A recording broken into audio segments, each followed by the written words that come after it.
je vous retrouve aujourd'hui pour quelques recommandations de livres pour le printemps. On est en mars, le beau temps revient petit à petit même s'il est encore un petit peu timide par moment et surtout le printemps arrive dans quelques jours. C'est ma saison préférée. Avec les fleurs qui reviennent et tout, c'est un peu un symbole du renouveau, etc. C'est pas pour rien que la majorité des tatouages que j'ai sur mon corps, c'est des fleurs. C'est juste parce que j'adore ça. J'adore ça. J'y connais rien en fleurs, mais j'adore ça. Oh my god. Aujourd'hui, comme pour chaque saison, je vais vous proposer quelques recommandations de livres pour le printemps. Le printemps, ça m'évoque l'amour. Évidemment, ça m'évoque le renouveau, ça m'évoque un petit peu le rose, rose pâle, tout ça, ce genre de couleurs, ça m'évoque les fleurs. Forcément, les fleurs, la végétation, la nature qui revient, ça m'évoque la douceur. Et du coup, les livres que je vais vous recommander ont au moins une de ces choses-là. Je vous avoue tout de suite, il y a, comme d'habitude pour les recommandations de livres en rapport avec les saisons, il y a certains livres que je n'ai pas lus que je vous recommande parce que le résumé m'attire et m'évoque le printemps, mais surtout parce que la cover, c'est le printemps. Je vais commencer par une petite fantaisie qui m'évoque le printemps. Alors déjà parce que sur la cover, il y a un petit peu de fleurs, tout ça, mais c'est aussi pour d'autres raisons, ça va un petit peu avec le renouveau. C'est De marbre et de ronces de Sophie Wagner. C'est le premier tome d'une trilogie. Et si je l'ai choisi, c'est parce que ça m'évoque vraiment la guérison, le renouveau. Dans ce livre, on suit deux personnages. Donc c'est la saga Arilia. Donc on suit notamment du coup Arilia qui est une princesse qui est un peu déchue en fait. Elle était la princesse, une princesse fae hyper puissante, hyper badass, avec un pouvoir immense en elle, sauf que du jour au lendemain, elle s'est retrouvée totalement impuissante. Elle a été capturée par Aurine, qui est le roi d'un royaume voisin. Toute sa famille a été décimée et depuis, elle est réduite à rien. Elle est devenue limite sa chose. Cette trilogie, c'est en partie, bien sûr c'est pas que ça, il y a vraiment toute une quête où elle va redevenir la femme qu'elle est censée être, tout ça, mais c'est en partie surtout une guérison. Je ne suis pas qu'elle, c'est vraiment une fantaisie où on suit plein de personnages différents, vraiment typiques du genre de la fantaisie, où ils sont tous liés par une même quête, mais ils sont tous disséminés un petit peu partout. Le renouveau, on grandit, tout ça. Atalante de Cassandre Lambert. Vraiment j'ai hésité à le prendre mais je me suis dit allez je vais le prendre parce que on suit une jeune fille qui grandit, qui évolue, qui va devenir une super guerrière. Donc le truc de guerrière, ok, le printemps, guerrière, ça rentre pas forcément ensemble, mais il y a vraiment ce côté du la jeune fille qui évolue tout au long du livre. Il y a un truc d'amour impossible, etc. Bref, c'est pour ça que je le mets dans le printemps. Là du coup c'est une réécriture du mythe d'Atalante. On suit Atalante qui est une jeune fille qui a été bénie par certains dieux et certaines déesses dont Artémis, la déesse de la chasse, et qui a vraiment envie de faire partie des Amazones. Donc les Amazones ce sont ces guerrières puissantes, intrépides, tout ce que vous voulez. Et elle va se faire entraîner par Chiron, je pense que ça se prononce Chiron ou Chiron, qui est un centaure qui a entraîné tous les héros du monde, les plus grands héros en tout cas. Et là elle va rencontrer Asclépios qui est entraîné également par Chiron, mais lui pour devenir un héros médecin, pas un héros guerrier.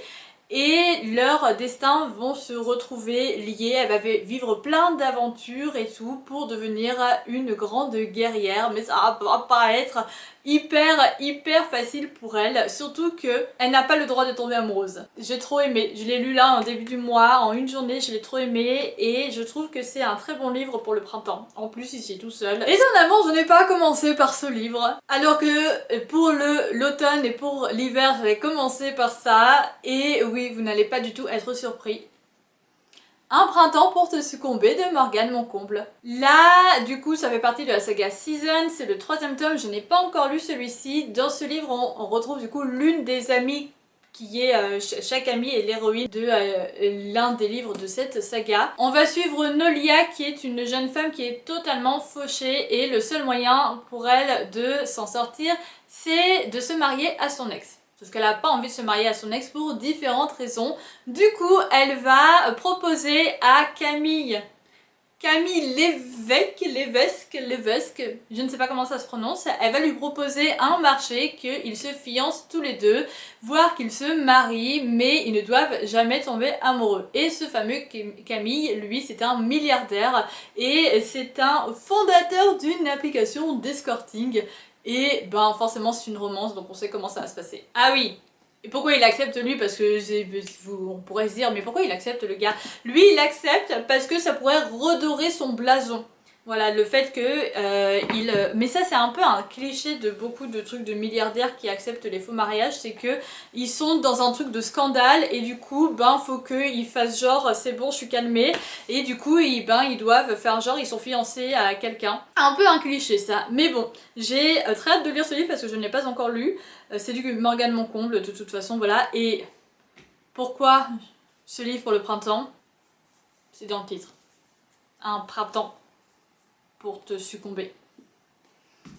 Ensuite, là, vraiment, le prochain livre, il peut aussi bien aller pour le printemps que pour l'été, mais j'ai choisi de le mettre pour le printemps. C'est The Breakup Pact de Emma Lord.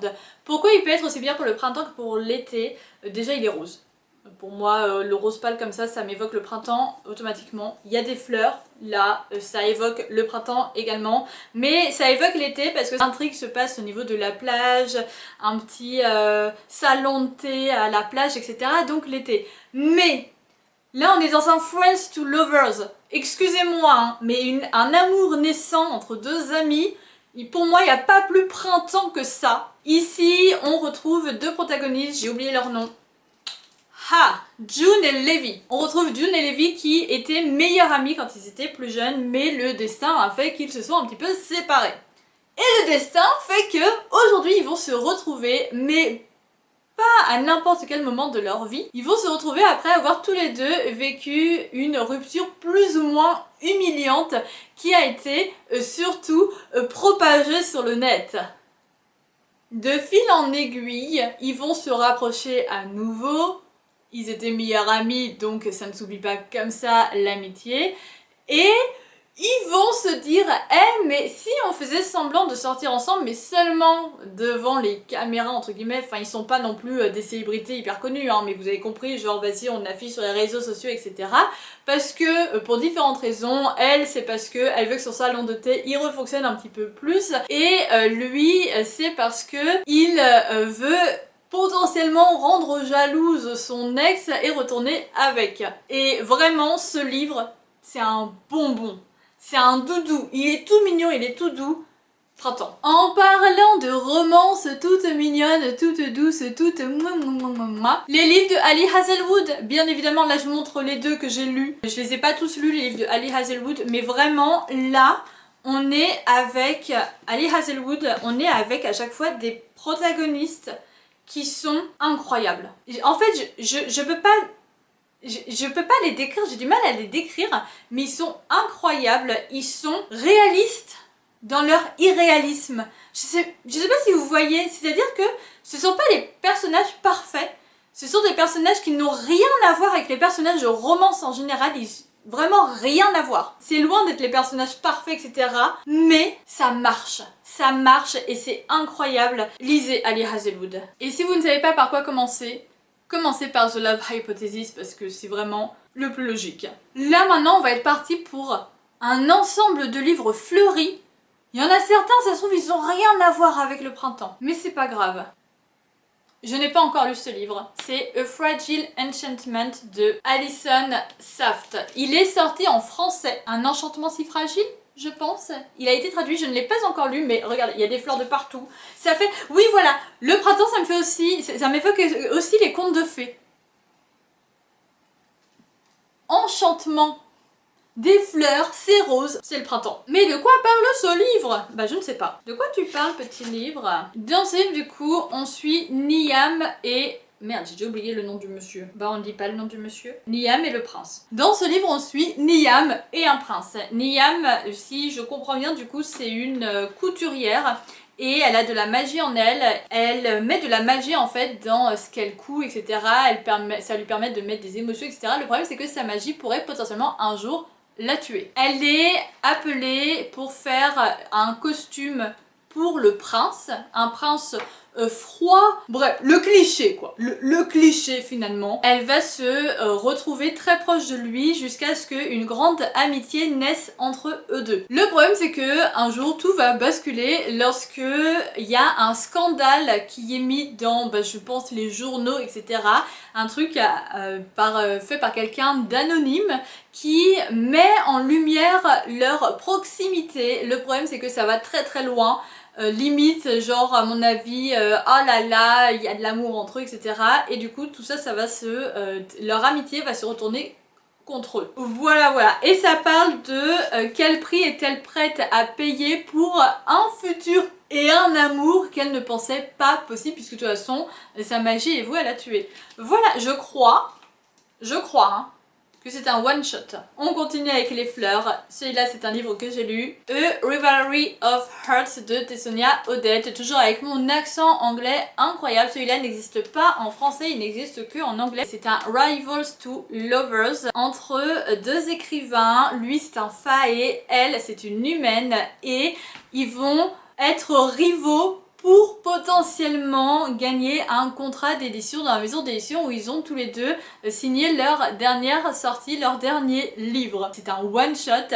Il m'a un peu fait penser par moments, mais très léger, hein. C'est vraiment très léger, mais il m'a un petit peu fait penser par moments à Divine Rivals parce que ce sont deux personnes qui manient les mots comme dans Divine Rivals, donc Divine Rivalité, et ce sont des rivaux. Mais c'est tout, hein, c'est les seuls points communs, sinon ça n'a rien à voir, il y en a un qui est young adulte, l'autre qui est pour adulte, tout ça, donc rien à voir à part ça. Et pourquoi le printemps? Déjà les fae, ça m'évoque aussi, s'il y a une créature qui m'évoque le printemps, c'est les fae, les fées, tout ça. Et en plus, il y a des fleurs. Vraiment, je cherche pas compliqué, hein. Moi je vois des fleurs, c'est le printemps. Un de mes chouchous, vraiment, Bonded by Sound de Elizabeth Helen. En plus, là il me reste j'ai lu les 2 premiers tomes, le tome 3 que j'ai à lire, Forged by Malice, et c'est dans le printemps. Mais bon, je vais pas vous conseiller le tome 3 dès le début, surtout qu'actuellement il n'y a que un tome, le deuxième qui arrive bientôt, qui sont sortis en français. Donc on va commencer par le premier. Là, c'est une réécriture de La Belle et la Bête, mais en polyamour. Et pas harem inversé, attention, c'est pas exactement la même chose. Là on est dans du polyamour parce que dedans il y a aussi du MM. De quoi parle ce livre? Rosalina, c'est une jeune humaine qui vit dans un petit village tranquille, voilà. Elle est libraire et son père c'est un petit peu le fou du village. Il est persuadé que la mère de Rosalina a été enlevée par les fae ou qu'elle est une fae, quelque chose comme ça. Je me souviens plus exactement du détail. Un jour, un vêtement du père de Rosalina va être retrouvé dans la forêt environnant le village. Du coup, elle va aller à la recherche de son père et va se retrouver projetée dans un monde alternatif. Et oui, le monde des fae. Et de là, elle va se retrouver prisonnière par 4 princes dans un château entouré de ronces. Vraiment, le truc pas du tout waouh, mais plus c'est un peu creepy. En plus, les 4 princes sont un peu chelous et surtout, ils sont maudits, c'est-à-dire que la journée, ce sont des fae normaux, apparence humaine, blablabla. Enfin, apparence fae, mais vous avez compris. Et la nuit, ils se transforment en bêtes sauvages. Et elle se retrouve prisonnière là parce qu'elle a dit prenez-moi à la place de mon père. Un peu comme dans le dessin animé La Belle et la Bête. Hein. Genre, non, il est malade, laissez-le, prenez-moi à ma place. Voilà. Un truc du même style, vous voyez? Et elle va finir par passer un marché avec l'un de ces 4 princes fae, avec quel? Le prince de l'hiver, parce que oui, ils ont chacun une cour différente, l'hiver, le printemps, l'été, l'automne. Elle va passer un marché avec le prince de l'hiver en disant écoute, je vous aide à lever la malédiction et dès que c'est fini, je rentre chez moi. Comment faire pour lever la malédiction? Il faut que chacun des 4 princes failles trouve son âme sœur et que l'âme sœur accepte le lien d'âme sœur. Le problème, elle, à force d'être avec eux, commence à ressentir des choses. Vous voyez, un de mes livres chouchous de tous les temps, même si pour le moment j'ai lu que 2 tomes sur les 4 sorties, un de mes livres chouchous de tous les temps. Pourquoi le printemps? La Belle et la Bête, donc Rose, Rosalina en plus ça s'appelle, donc voilà, des faées, il y a des fleurs de partout, enfin bon certes c'est des ronces mais voilà, il y a... Bref, printemps, pour moi ce livre c'est le printemps, c'est pas une autre saison. Après je vais vous parler de 2 livres que je n'ai pas encore lus, Immortal de Sulin Tan, parce qu'il y a des fleurs et qu'il est rose. Voilà, encore une fois j'ai pas cherché très compliqué, quoique celui-là il m'évoque autant le printemps que l'été, hein. Pour être honnête, ça se trouve à tous les coups vous allez le revoir cet été. On est à l'abri de rien. Ici on suit une femme qui devient la dirigeante de son pays, je sais plus si c'est une reine ou quoi, mais elle accède au trône de son pays. On est dans un monde où les immortels, donc des dieux quoi, sont censés protéger, enfin ils doivent accorder des choses aux mortels, etc. Le problème c'est que ça se passe pas forcément comme c'est prévu à la base, donc la protagoniste elle dit non, je ne veux plus de vous. Sauf que pour faire ça, elle va devoir s'allier à un immortel, donc déjà, bon... un peu compliqué, mais en plus de ça, avec l'immortel auquel il faut le moins faire confiance, le dieu de la guerre, bah oui. Pourquoi faire confiance au dieu de la guerre, franchement? Donc voilà, elle doit s'allier à ce dieu et entre eux, va y avoir de l'attirance, tout ça, voilà, vous avez compris. Bref, ce livre, je vais bientôt le lire. Dès que j'ai du temps, je le lis, parce que là, je manque de temps, mais dès que j'ai du temps, je le lis. J'ai envie de tout lire, j'en ai marre, j'ai envie de tout lire. Bref. Je ne l'ai pas encore lu du coup et il n'existe que en anglais actuellement. Ensuite, je vais vous parler de The Courting Moyen, The Courting of Bristol Kids, The Courting of Bristol... Un jour je vais réussir à dire le titre. The Courting of Bristol Kids. Yes.